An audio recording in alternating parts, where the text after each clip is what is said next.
27 কোটি টাকা আয় করেছে।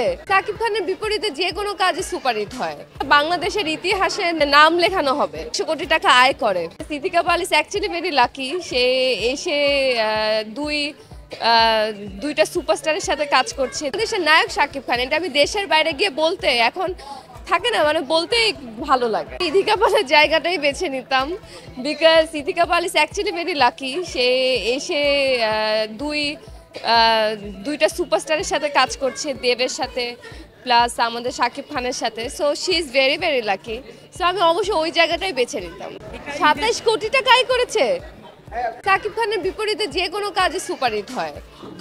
গল্প তো আর আসলে নায়িকা ভিত্তিক না, বাট তারপরও কি গল্প সুপারহিট হয়। আমি দোয়া করি যেটা পূরণ হোক, তাহলে তো এটা বাংলাদেশের ইতিহাসে মানে নাম লেখানো হবে যদি 100 কোটি টাকা আয় করে। So yeah, best of luck. Bangla ইন্ডাস্ট্রির সব থেকে হাই বাজেট একটা ফিল্ম, যেটা 18 কোটি টাকার মতো ইনভেস্ট করা হয়েছিল।